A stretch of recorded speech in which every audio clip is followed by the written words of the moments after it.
আপনি আমাকে অনেক মেরেছেন।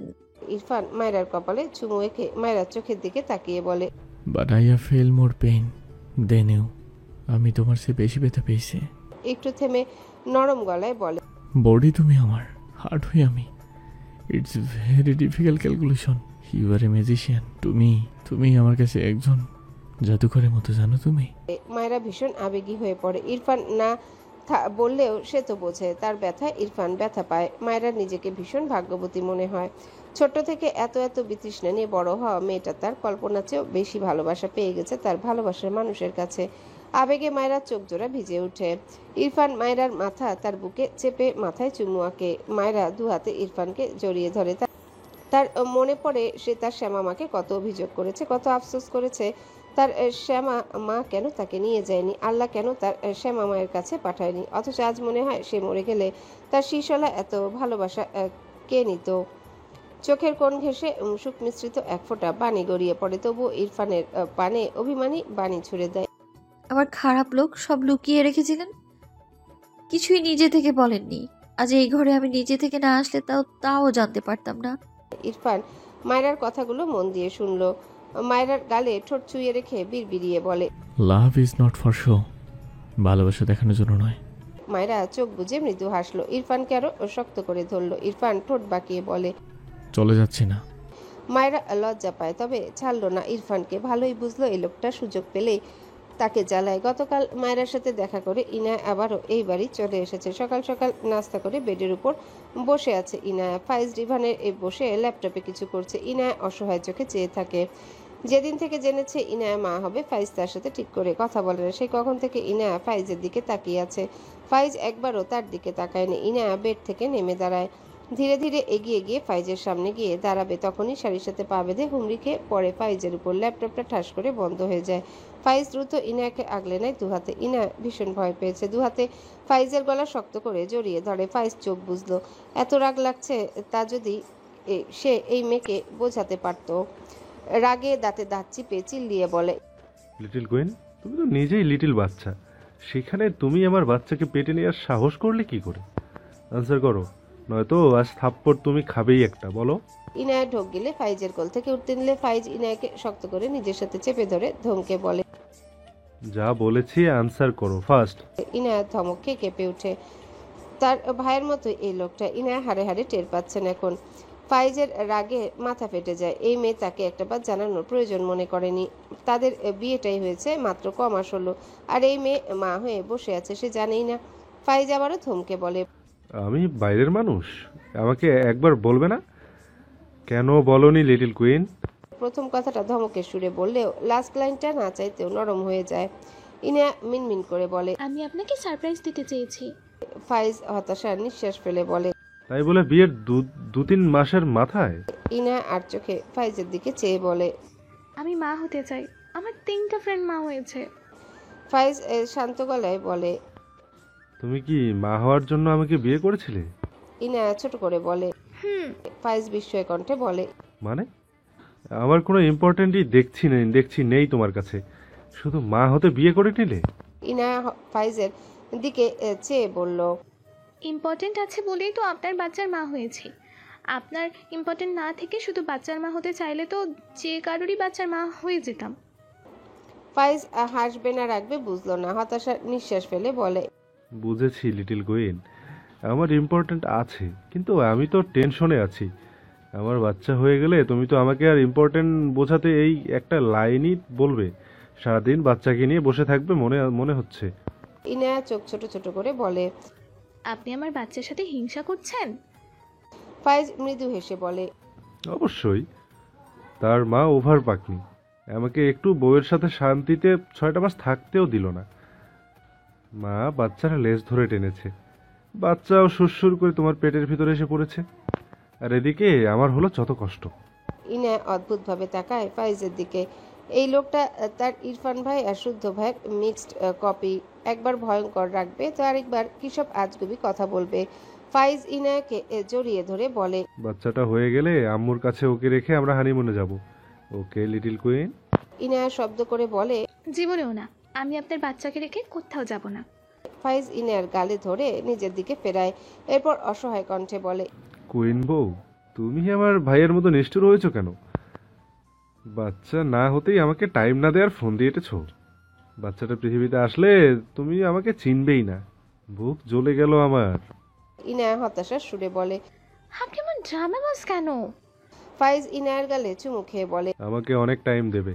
আমাদের 100টা বাচ্চা হলে আমার টাইম 16 আনা চাই। লিটল কুইন ছাড়া আমার চলেই না। ইনা মুখ ফুলিয়ে বলে। আপনি আমার সাথে অনেকদিন ঠিক করে কথা বলেননি। ফাইজ ইনার দিকে কিছুক্ষণ চেয়ে থাকে, এরপর মৃদু স্বরে বলে, তুমি মা হওয়ার মতো বড় হয়ে যাওনি লিটল কুইন। তোমার আমাকে একবার জানানো উচিত ছিল। তোমাকে নিয়ে আমার টেনশন হয়। ইনা ফাইজের দিকে তাকায়, মৃদু স্বরে বলে, স্বামীটা বেশি বেশি ভালোবাসলে বউদের মা হতে কোনো প্রবলেম হয় না। ইনার কথায় ফাইজ শব্দ করে হেসে ফেলল। ইনা একটু লজ্জা পায়। ফাইজ হাসি থামিয়ে বলে, আসো দেখি, ভালোবাসি। ইনা জিভ দিয়ে ঠোঁট ভিজিয়ে কিছু বলার আগে ফাইজ ইনার ঠোঁট জোড়া দখল করে নেয়। বেশ কিছুক্ষণ পর ইনাকে ছেড়ে দেয় ফাইজ। ইনা চোখ বুজে রেখেছে। ফাইজ ইনার দিকে তাকিয়ে হাসলো, মৃদু স্বরে বলে, আরো ভালোবাসা লাগবে লিটল কুইন। ইনার চোখ বুজে রেখেই ফাইজকে ঠেলে মিনমিন করে বলে। আর লাগবে না। ফাইজ দুষ্টু হেসে বলে। কিন্তু আমার তো আরো ভালোবাসা দিতে ইচ্ছে করছে। ইনা কিছু বলল না। ফাইজ ইনাকে শক্ত করে জড়িয়ে ধরে। তার লিটল কুইনের মাঝে আরেকটা লিটল কুইন নয়তো লিটল কিং আছে। ভালো লাগে, ভীষণ শান্তি শান্তি লাগে। তবে ইনার জন্য ভয় হয়। তার লিটল কুইন তো ছোট, হাতের বাঁধন আরেকটু শক্ত করে মৃদু স্বরে বলে। আর কখনো আমায় না জানিয়ে কিচ্ছু করবে না, ওকে? ইনা ছোট করে বলে। তারেক নেওয়াজ, রুমা নেওয়াজ, টিনা বেগম, ইরফান, মায়রা, শুদ্ধ সবাই ফাইজদের বাসায় এসেছে মূলত শুদ্ধ আর ফারার বিয়ের ডেট ফিক্সড করতে। মায়রা চটপটে মন নিয়ে ইরফানের পাশে বসে আছে। চটপটানির কারণ হলো সে ফারার সাথে দেখা করবে, কিন্তু আসার পর থেকে সবাই শুধু কথাই বলে যাচ্ছে। মায়রার ঘুম পাচ্ছে এভাবে বসে থাকতে। ধান্দার মাঝেই ইরফানের হাতের সাথে মাথা ঠেকালে ইরফান ঘাড় বাঁকিয়ে মায়রার দিকে তাকায়। সবার সামনে এইভাবে মাথা ঠেকিয়েছে বুঝতে পেরেই মায়রা দ্রুত সোজা হয়ে বসে। পাশ ফিরে তাকালে দেখলো ইরফান তার দিকে তাকিয়ে আছে। মৃদু স্বরে জিজ্ঞাসা করে, হোয়াট হ্যাপেন? খাবার পেয়েছো? বাসায় যাবে? মায়রা সবার দিকে তাকিয়ে দেখলো সবাই কথা বলায় ব্যস্ত। সে কিছু বলার আগে ফাইজ ওপাশ থেকে বলে। কি হয়েছে? ইরফান বলে। আমাকে ইমার্জেন্সি একটা রুম দে। মায়রা মাথায় হাত দেয়। মানে কি ভাবছে এই লোক? ইরফানের হাত ধরে টেনে বলে। রুম কি করবেন? ইরফান মায়রার দিকে তাকিয়ে বলে। তুমি সিক, ডোন্ট টক। মায়রা বিস্ময় কণ্ঠে বলে। মানে কি, আমি কখন অসুস্থ হলাম? ইরফান মৃদু স্বরে বলে। হয়েছে। মায়রা বিরক্ত হয়ে বলে। হয়নি, আমি বিরক্ত হচ্ছিলাম আর এখনো হচ্ছি, বুঝেছেন? একটু থেমে ফিসফিসিয়ে বলে। আমি ফারা আপু আর ইনায়া আপুর কাছে যেতে চাই।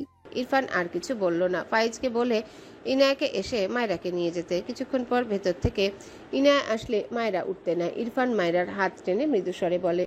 10 মিনিট পর চলে আসবে, ওকে? মায়রা অবাক হয়ে বলে। কেন? ইরফান গম্ভীর গলায় বলে।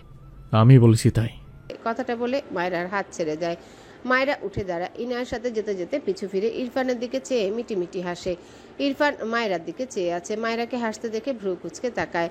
মায়রা ইনায়ার ঘরে গিয়ে ইনায়ার ফোন নেয়। তার ফোন সাথে আনেনি। ইনায়ার ফোন থেকে ইরফানের নাম্বারে মেসেজ করে।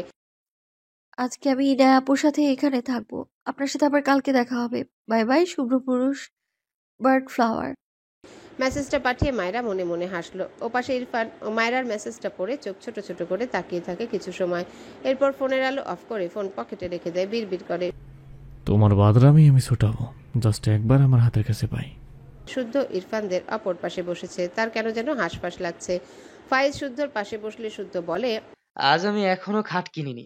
ভাবলাম শালার কিনে দেয়া খাটে বাসর করলে হয়তো বেশি ভালো লাগবে। কবে খাট কিনে দিবি রে? ফাইজ চোখ মুখ কুচকে তাকায়। একে ঠিক কি করা উচিত? রেগে বলে। বেয়াদব, আমি সম্পর্কে তোর বড়। এসব ফালতু কথা বললে আমার বোনকে পাবি না, বলে দিলাম। শুদ্ধ হাত ঝাড়ার মতো করে বলে। তোর দেয়ার আশায় ক্যাঠা বসে আছে সোনা। ফারহা এমনিতেই আমার। একটু চুপ থেকে সবার দিকে তাকায়। তার মামা, শ্বশুর, মা সবাই কথা বলায় ব্যস্ত। শুদ্ধ হতাশ। তার মা মামি ভিতরে গিয়ে ফারাকে দেখেছে। এসব মানা যাচ্ছে না। তার বউ অথচ সেই দেখতে পারছে না। এত কষ্ট রাখা যায় না। ফাইজের দিকে চেয়ে অসহায় কণ্ঠে বলে। ফারহা পাখিটা কোথায় রে? ভাই, ওকে দেখার ব্যবস্থা কর। এত আয়োজন করে এসে ওকে একটু দেখতেও পারছি না। সেই কালকে দেখেছি, প্রায় 20 ঘন্টা হলো। ওকে না দেখে আমার 10 কেজি ওজন কমতে যাচ্ছে। প্লিজ কিছু একটা কর সোনা। ফাইজ ভাবলেশীন ভাবে বলে। শুদ্ধ চোখ ছোট ছোট করে বলে, এমনিতেই আমার আগে বাবা হয়ে মারাত্মক বড় অপরাধ করেছিস তুই, আবার নানা করছিস। কথাটা বলে ফাইজ হাত ধরে উঠে পড়ে। ফাইজের বাবা শুদ্ধর উদ্দেশ্যে বলে। কোনো সমস্যা বাবা? শুদ্ধ মৃদু হেসে বলে। ছাদ থেকে ঘুরে আসি আঙ্কেল। ফাইজের বাবা হেসে বলে। আচ্ছা আচ্ছা যাও। শুদ্ধ ফাইজের হাত ধরে টেনে নিয়ে যেতে যেতে বলে, ফারহাকে ছাদে পাঠাতো সোনা। তোর বাচ্চাকে আমি 1 টাকা দাম তোর বাচ্চাকে আমি 1 টাকা দামের পুরো একটা চকলেট কিনে দিব, প্রমিস। ফাইজ হেসে বলে। ছাদে গিয়ে আরো 10 কেজি ওজন কমিয়ে আন যা। আমার বোন যাবে না, বিয়ের আগে 100 হাত দূরে থাকবি ওর থেকে। শুদ্ধ চোখ ছোট ছোট করে তাকায়। 1 সপ্তাহ পর বিয়ে, সে তার বউয়ের থেকে 1 সপ্তাহ দূরে থাকবে? অসম্ভব। রেগে বলে, এই একদম শত্রুতা করবি না, নয়তো ইনায়াকে আমার গ্রামে নিয়ে গিয়ে একদম গুপ্ত ঘরে রাখবো বলে দিলাম। ফাইজ পাত্তা দিল না। শুদ্ধ আরেকে ঘাটালো না। পকেট থেকে ফোন বের করে ফারার নাম্বারে কল করে। সবগুলো ব্রিটিশ। তার বউকে তাকেই ডাকতে হবে। দুপুর গড়িয়ে বিকেলের ঠান্ডা মৃদু হাওয়া বইছে। শুদ্ধ ছাদে দাঁড়িয়ে আছে, প্রায় 15 মিনিট হলো। বিরক্ত সে। ফারা আসে না কেন? ভাবনার মাঝে পিছন থেকে কণ্ঠ ভেসে আসে। শুধু ভাই? শুদ্ধ পিছু ফিরে তাকায়। ভাই বলায় রেগে গেলেও ফারার দিকে চেয়ে দৃষ্টি শীতল হয়। ফারা লাল রঙের একটা শাড়ি পরেছে, মুখে হালকা প্রসাধনীর ছোঁয়া, ঠোঁটে হালকা লাল লিপস্টিক, মাথায় আঁচল টানা, চোখে কাজল দিয়েছে হয়তো। শুদ্ধ ধরতে পারল না, সে এর আগে কখনো ফারাকে শাড়ি পরে দেখেনি। শুদ্ধ তাকিয়েই রইল ফারার দিকে। ফারা শুদ্ধের দৃষ্টিতে লজ্জা পায়, দৃষ্টি নামিয়ে নেয়। শুদ্ধ এগিয়ে এসে ফারার সামনে দাঁড়ায়, মৃদু স্বরে বলে। ফারহা পাখি, শাড়ি পরলে কেন? ফারা মাথা নিচু করে মিনমিন করে বলে। আম্মু পাঠিয়ে দিয়েছে। শুদ্ধ ঢোক গিলে বলে। শাড়ি পরালো তোমার আম্মু? সর্বনাশ হলো আমার। আমি এখন কি করব বলো তো? ফারা মাথা নিচু করেই রাখলো, দুহাত কচলায়। কেন যেন সে লজ্জা পাচ্ছে ভীষণ। শুদ্ধ আশেপাশে তাকালো, চোখ বুজে শ্বাস নিয়ে হঠাৎই ফারাকে দুহাতে আগলে নেয় তার সাথে। ফারা কেঁপে ওঠে, ঢোক গিলে বলে। ছাড়ো, মানুষ আছে। শুদ্ধ দুহাতে ফারাকে উঁচু করে ছাদের আড়ালে নিয়ে যায়। ছাদের ঘরের দেয়ালের সাথে ফারাকে ঠেকিয়ে দাঁড় করায়। ফারা এলোমেলো দৃষ্টি ফেলে। শুদ্ধ শার্টের দুটো বোতাম খুলল, দুহাতে ফারার মুখ আগলে নিয়ে আবেদনময়ী কণ্ঠে ডাকে। পাখি। ফারা একবার শুদ্ধের দিকে তাকালো। শুদ্ধ মৃদু হাসে। ফারা শুদ্ধর এমন তীক্ষ্ণ দৃষ্টিতে কেমন কেঁপে ওঠে, দৃষ্টি নামিয়ে নেয় আবারও। জিভ দিয়ে ঠোঁট ভেজায়। তখনই বুঝলো তার ঠোঁট জোড়া তার প্রিয় পুরুষের দখলে চলে গিয়েছে। ফারা চোখ বুজে শুদ্ধর শার্ট খামচে ধরে। শুদ্ধ যেন নিজের মাঝেই নেই। শাড়ির ভাঁজে হাত রেখে ফারাকে নিজের দিকে আরেকটু টেনে নেয়। বেশ অনেকটা সময় পর ফারাকে ছেড়ে শক্ত করে ফারাকে জড়িয়ে নেয় নিজের সাথে। ফারা শুদ্ধর বুকে ঢুকে পড়ে থাকে। শুদ্ধ মৃদু হাসলো। ফারার মাথা থেকে শাড়ির আঁচল নেমে গিয়েছে। শুদ্ধ ফারার উন্মুক্ত কাঁধে গাঢ় চুমুয়াকে। ফারা থেমে থেমে বলে। শুধু ভাই? শুদ্ধ ফারার ঠোঁট জোড়ায় তার ঠোঁট জোড়া রেখে বিড়বিড়িয়ে বলে। একদম ভাই বলবে না, মাত্র চুমু খেয়েছি পাখি, আবার ভাই ডাকছো? হাজবেন্ড হই তোমার? সেদিনের পর আরও 3 দিন পেরিয়েছে। মায়েরার টানা 1 মাস পড়াশোনা সব বন্ধ থাকায় বেচারি বেশ হিমশিম খেয়ে যাচ্ছে। কয়েকদিন পর কলেজে ক্লাস টেস্ট, তার কিছু পড়া নেই। এশার নামাজ পড়ে খেয়ে পড়তে বসেছিল। টানা অনেকক্ষণ পড়ে হাঁপিয়ে গেছে। ঘড়িতে সময় দেখলো 11টা পেরিয়েছে। মায়েরার মন খারাপ হয়। ইরফানকে আজ সেই সকালে দেখেছিল, আর একবারও দেখেনি। তার একটা খোঁজও নেয়নি। খারাপ লোক, তাকে ভুলে গিয়েছে, তাকে ইম্পর্টেন্স দেয় না। মায়েরা একা একাই মুখ ফুলিয়ে অভিমান জমিয়ে রাখলো। পায়ের কাছে লিওকে ঘুরঘুর করতে দেখে মায়েরা চেয়ার থেকে উঠে লিওকে কোলে তুলে নেয়, দুহাতে জড়িয়ে নিয়ে বলে। এই লিও, তুই এত কিউট কেন রে? ইচ্ছে করে টুক করে খেয়ে ফেলি। ইরফান তখনই ঘরে প্রবেশ করে। মায়েরার কথাটা শুনে বলে। ওকে খাওয়ানোর পারমিশন তুমি কখনোই পাবে না। তুমি চাইলে আমাকে টেস্ট করতে পারো। This permission is always guaranteed. ইরফানের কথা শুনে মায়েরা থতমত খেয়ে তাকায়। ইরফানকে দেখেও কিছু বলল না। তাকে সারাদিন ভুলেছিল, এখন সেও কথা বলবে না লোকটার সাথে। মায়েরা আবারও লিওকে আদর করতে ব্যস্ত হয়। ইরফান মায়েরার দিকে কিছুক্ষণ চেয়ে থাকে, তবে কিছু বলল না। হাত ঘড়ি খুলে রাখলো টেবিলে। এরপর ওয়াশরুমে গিয়ে সাবান নিয়ে বের হয়। পরনে কালো গ্যাবার্ডিন প্যান্ট, তার উপর কালো শার্ট গায়ে জড়ানো, দুপায়ের প্যান্ট গুটিয়ে নিল। এরপর শার্টের হাতা কোনোই পর্যন্ত ভাঁজ করে সবগুলো কাজ মায়েরার দিকে চেয়ে করেছে। মায়েরার মাঝে মাঝে তাকিয়েছে, তবে সাথে সাথে চোখ ফিরিয়ে নিয়েছে। ইরফান তার সব কাজ শেষে মায়েরার সামনে এসে দাঁড়ায়, জিজ্ঞাসা করে। মেডিসিন নিয়েছো? মায়েরা কথা বলে না। ইরফান মায়েরাকে চুপ থাকতে দেখে ভ্রু কুচকে বলে। কি প্রবলেম? কথা বলছো না কেন? মায়েরা লিওকে নিয়ে ইরফানের দিকে এগিয়ে এসে বলে। কেন? আমার খোঁজ নিয়ে কি হবে আপনার? যার কাছে সারাদিন ছিলেন তার কাছেই যান। ইরফান চোখ ছোট ছোট করে তাকায় মায়েরার দিকে। মায়েরাকে টেনে তার সাথে চেপে ধরলে মায়েরা চেঁচিয়ে ওঠে। হায় আল্লাহ, আমার লিও ভর্তা হয়ে গেল। ইরফান বিরক্ত হয়ে তাদের মাঝ থেকে লিওকে চিমটি দিয়ে ধরে নামিয়ে দেয়। লিও একটু আওয়াজ করলো। ইরফান তার কাজ করে মায়রাকে নিজের সাথে জড়িয়ে নিয়ে বলে। কাজ ছিল আমার। মায়রা রেগে বলে। হ্যাঁ তো সেই মহামূল্যবান কাজ রেখে আবার কেন এলেন? ইরফান টেবিলের উপর শুধু ঔষধের পাতা দেখে বুঝলো মায়রা ঔষধ খেয়েছে। কোনো কথা ছাড়াই মায়রাকে কোলে তুলে নেয়। মায়রা ইরফানকে ঠেলে বলে, খবিস লোক, ছাড়ুন আমায়। একদম আমায় মনে রাখে না, আমায় ইম্পর্টেন্স দেয় না, অ্যাটেনশন দেয় না আমায়। ইরফান মায়রাকে নিয়ে সিঁড়ি বেয়ে উঠতে উঠতে ঠোঁট বাঁকিয়ে শীতল কণ্ঠে বলে। অ্যাটেনশন চাই তোমার। মায়রা ইরফানের কথায় নিভে গেল। রেগে কি সব বলে দিয়েছে। ইরফান ছাদের মাঝখানে গিয়ে দাঁড়ায়। মায়রা অবাক হয়ে দেখছে ছাদ ভীষণ সুন্দর করে সাজানো হয়েছে। রং বেরঙের লাইটিং সহ কি সব দিয়ে যে সাজিয়েছে মায়রা বুঝতেই পারছে না, তবে ভীষণ সুন্দর হয়েছে।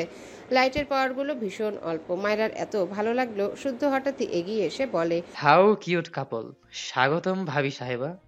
দেখো তো পছন্দ হয়েছে কিনা। ব্রেইনের ক্রেডিট ইরফানের আর মোর ক্রেডিট বেবি সাপ। শুদ্ধর কথা শুনে মায়রা অবাক হয়, সাথে লজ্জা পায়। ইরফানের দিকে চেয়ে মিনমিন করে বলে। আমায় নামিয়ে দিন। ইরফান শুদ্ধকে উদ্দেশ্য করে বলে, তুই যা, আমার বউ লজ্জা পাচ্ছে রে। শুদ্ধ শব্দ করে হেসে ফেললো। মায়রা আরো লজ্জা পায়। ইরফানের বুকে একটা কিল দিয়ে বিড়বিড় করে। অসভ্য লোক। ইরফান কিছু বলল না। শুদ্ধ সিঁড়ি বেয়ে নামতে নামতে বলে, আজ আমি সিঙ্গেল বলে। ইরফান মায়রাকে নিয়ে বাম দিকে এগিয়ে গিয়ে এক জায়গায় মায়রাকে দাঁড় করিয়ে দেয়। মায়রা সামনে অবাক হয়ে থাকে। একটা ছোট্ট টেবিলের উপর খুব সুন্দর একটা কেক রাখা, যার উপরে লেখা 16-year-old butler, will you be my second wife? মায়রা লেখাটা পড়ে অবাক হয়। গত দুদিন আগে তার জন্মদিন ছিল, তবে সেকেন্ড ওয়াইফ মানে? কথাটা ভাবতেই দ্রুত ইরফানের দিকে তাকায়। হালকা আলোয় দেখলো ইরফান তার দিকে চেয়ে আছে বিমোহিত দৃষ্টিতে। মায়রা অবাক হয়ে বলে, আমি আপনার সেকেন্ড ওয়াইফ হব মানে? আপনার ফার্স্ট ওয়াইফ কে ছিল? ইরফান মায়রাকে পেছন থেকে জড়িয়ে ধরে। মায়রার গালের সাথে গাল ফুলিয়ে মৃদু স্বরে বলে, স্টুপিড গার্ল। আমার first wife and first wife হবেই আমার সেকেন্ড ওয়াইফ। মায়রা অবাক হয়। মানে কি লজিক এই লোকের? কণ্ঠে বিস্ময় ঠেলে বলে, আপনি কয়বার বিয়ে করবেন? ইরফান মায়রার হাত ধরে কেকটি কাটতে কাটতে বলে, যতবার ইচ্ছা হবে, but every time that person will be you and only you. প্রতিবারে সেই মানুষটি তুমি, শুধুই তুমি হবে। কথাটা শেষ করে ইরফান এক টুকরো কেক মায়রার মুখের সামনে ধরলে মায়রা ঘাড় বাঁকে ইরফানের দিকে তাকায়। ইরফান সূক্ষ্ম হেসে বলে, ইটস নট বার্থডে সেলিব্রেশন। বড় হয়েছ, তাই বিয়ে করবো তোমায়। And it's a offer, accept me but floor. মায়রা বা খাড়া হয়ে ইরফানের দিকে চেয়ে আছে। ইরফানের দিকে চেয়ে হা করলে ইরফান মায়রাকে কেকের কিছু অংশ খাইয়ে বাকিটুকু রেখে দেয়। মায়রা মুখের টুকু গিলে নিয়ে নিজের হাতে এক টুকরো উঠিয়ে ইরফানের দিকে বাড়িয়ে দিলে ইরফান বলে, আই ডোন্ট লাইক দিস। মায়রা চোখ ছোট ছোট করে তাকায়। মানে এই লোকের সব কিছুতেই প্রবলেম। জোর করলো না। নিজের মুখে নিয়ে মুখ বন্ধ করার আগে ইরফান মায়রার ঠোঁট জোড়া আঁকড়ে ধরে। মায়রার মুখ থেকে সবটুকু কেক নিজের মুখে নিয়ে নেয়, তবে মায়রাকে ছাড়লো না। মায়রা চোখ বড় বড় করে তাকায়। বেশ কিছু সময় পর ইরফান মায়রাকে ছেড়ে দেয়। মায়রা মাথা নিচু করে রাখে। ইরফানের এসব অদ্ভুত কাজে মেয়েটি কেমন হাঁসফাঁস করে। একটু পর নিজেকে শান্ত করে ইরফানের দিকে চেয়ে কোমরে হাত দিয়ে বলে, আপনার প্রবলেমটি কি? এই তো বললেন আপনার এটা পছন্দ নয়। ইরফান মৃদু স্বরে বলে, প্লেস চেঞ্জ হয়ে গেল। আমার ডিসলাইক থেকে লাইকে ট্রান্সফার করতে টাইম লাগবে না। মায়রা ইরফানের কথা বুঝতে পেরে একটু লজ্জা পায়, দৃষ্টি নামিয়ে নেয়। ইরফান ঠোঁট বাঁকালো। পকেট থেকে কিছু একটা বের করে মায়রার সামনে হাঁটু মুড়ে বসে পড়ে। ডান হাঁটু ছাদের মেঝেতে ঠেকিয়ে রেখে পা ভাঁজ করে রাখে। মায়রা অবাক হয়ে বলে, কি করছেন এভাবে? ইরফান নিঃশব্দে হাসলো। তার বাম পায়ের উরু দেখিয়ে মৃদু স্বরে বলে, এখানে তোমার পা রাখো। মায়রা প্রশ্নাত্মক চোখে তাকায় ইরফানের দিকে। ইরফান আবারও বলে, রাখো। মায়রা ঢোক গেল। তার ডান পা উঠে ইরফানের পায়ের উপর রাখে। মায়রার পা কাঁপছে। ইরফান সূক্ষ্ম হাসলো। তার হাতে একটি সোনার পায়েল অর্ডার দিয়ে বানানো। ইরফান মায়রার পায়ে হাত দিলে মায়রা শিউরে ওঠে। ইরফান বুঝতে পেরে ঠোঁট বাঁকায়। খুব যত্ন করে মায়রার পায়ে পায়েলটি পরিয়ে দেয়। এক্সাইটমেন্টে মায়রার পুরো বডি মৃদু কাঁপছে। ইরফান মায়রার পায়েল পরানো পায়ের দিকে বেশ কিছুক্ষণ চেয়ে থাকে। বা হাতের মায়রার পায়ের তলায় হাত রেখে মাথা নিচু করে ঠোঁট ছোঁয়ায়। মায়রার মনে হলো সে পড়ে যাবে। সব শক্তি তার লোভ পেয়েছে বোধহয়। ইরফান হঠাৎই মায়রার পা ধরে বেশ জোরেই টান দেয়। মায়রা কিছু বোঝার আগে এসে ঠাস করে এসে ইরফানের পায়ের উপর পড়ে যায়। ইরফান দুহাতে শক্ত করে মায়রাকে নিজের সাথে জড়িয়ে নেয়। মায়রা তখনকার অভিযোগের উত্তর হিসেবে মায়রার কানের কাছে মুখ নিয়ে ফিসফিসিয়ে বলে, to my special person, you are still important to me, with or without conversation. You are always in my mind and heart. আমার বিশেষ মানুষ তুমি, এখন আমার কাছে খুবই গুরুত্বপূর্ণ।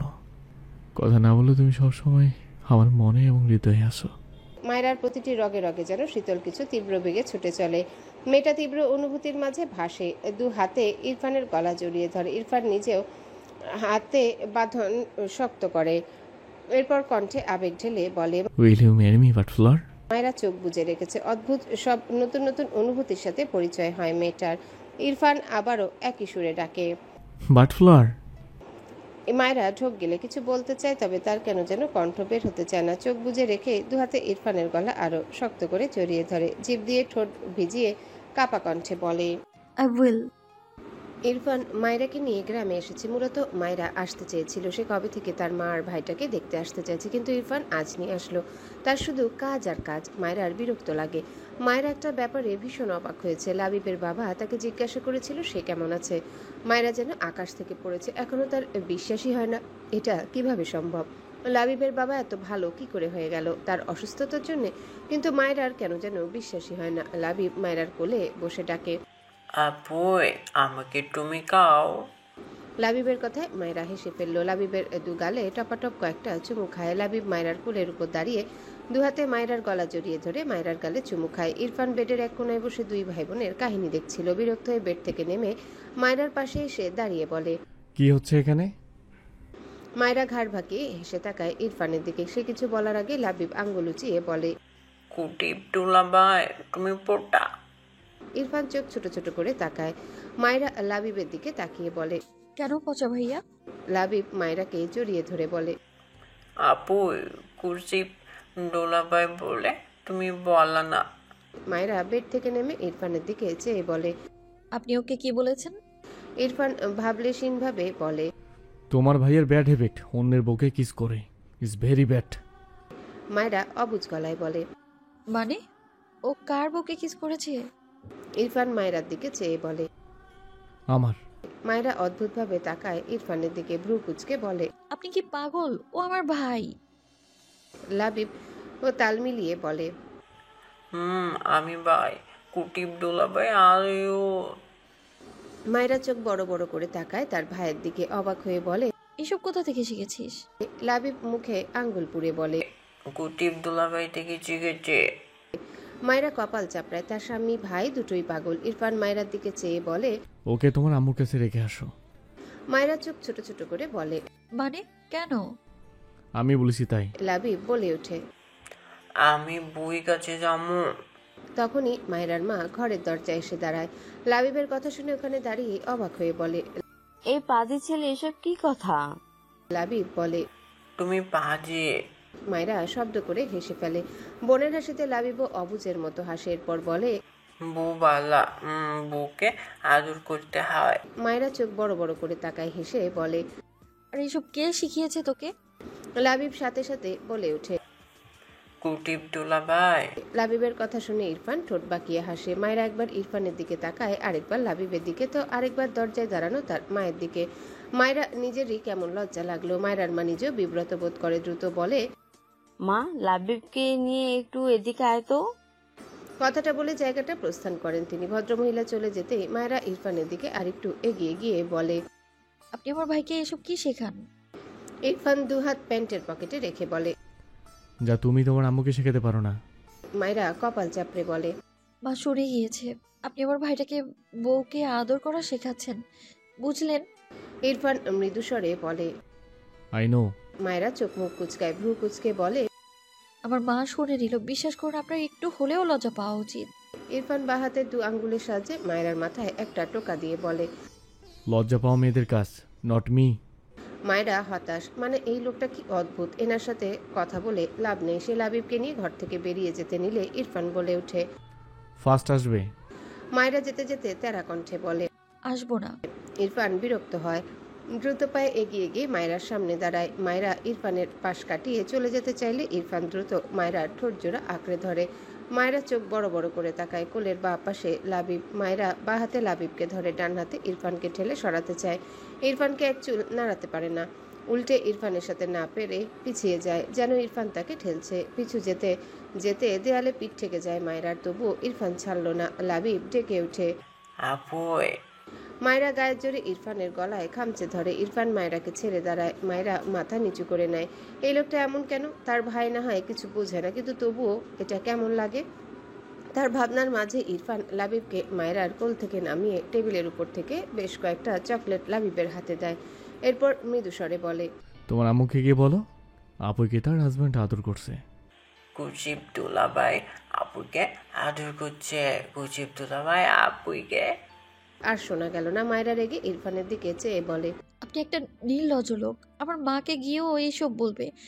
আপনি বাচ্চাটাকে কি শেখাচ্ছেন এইসব? আর কোনো কাজ নেই আপনার? ইরফান ঘরের দরজা আটকে মায়েরার দিকে এগিয়ে আসতে আসতে বলে, আছে, but this is also very important task. মায়েরা কি বলবে বুঝে পায় না। মানে তার 4 বছরের ভাইকে শেখাচ্ছে বউকে আদর করার কথা, এটা নাকি ইম্পর্টেন্ট কাজ? এই লোকটাকে কি করা উচিত? ভাবনার মাঝে ইরফান মায়েরাকে কোলে নিয়ে বেডে শুয়ে পড়ে। মায়েরা মোচড়ামুচড়ি করে। ইরফান মায়েরাকে শক্ত করে ধরে মায়েরার গলায় মুখ গুজে বলে, পুরো দিন তোমার মা ভাইকে দিয়েছ, 1 আওয়ার এখানে থাকো প্লিজ। মায়েরা নড়ে চড়ে বলে, আমি থাকবো না, ছাড়ো না আমায়। ইরফান মায়েরার গলায় দাঁত বসায়। মায়েরা মৃদু আর্তনাদ করে ওঠে। ইরফান ছেড়ে দেয়। গলায় মুখ গুজে রেখেই বলে, স্টুপিড গার্ল, এসব নেগেটিভ ওয়ার্ড আমার সামনে ইউজ করলে থাপ্পড় দিয়ে শব্দ ফেলে দেবো তোমার। মায়েরা দমে যায়। বেশ কিছুক্ষণ পর পর মিনমিন করে, আজকে এখানে থাকি। নো, আমার কাজ আছে। মায়েরা রেগে বলে, হ্যাঁ, সেই তো শুধু কাজ আর কাজ। আমি যাবো না আপনার সাথে। ইরফান সূক্ষ্ম হাসলো। মায়েরাকে একটু শক্ত বাঁধনে জড়িয়ে নিয়ে মায়েরার দিকে চেয়ে বলে, আর 2 দিন পর বিয়ে, প্রিফার মাই ডিপ অ্যাটেনশন। ইরফানের কথার অর্থ বুঝতে পেরে মায়েরা লজ্জায় কেঁপে ওঠে। চোখ বুজে নেয় দ্রুত। ইরফান মায়েরা গ্রাম থেকে মাত্র রওনা হলো। শুদ্ধ রাস্তায় দাঁড়িয়ে ফোনে কিছু করছে। নাসিমকে দেখে এগিয়ে আসে। নাসিমও শুদ্ধকে দেখে দাঁড়িয়ে যায়। শুদ্ধ ফোন পকেটে রেখে বলে, আরে তুই গ্রামে যে আসবি বললি না কেন?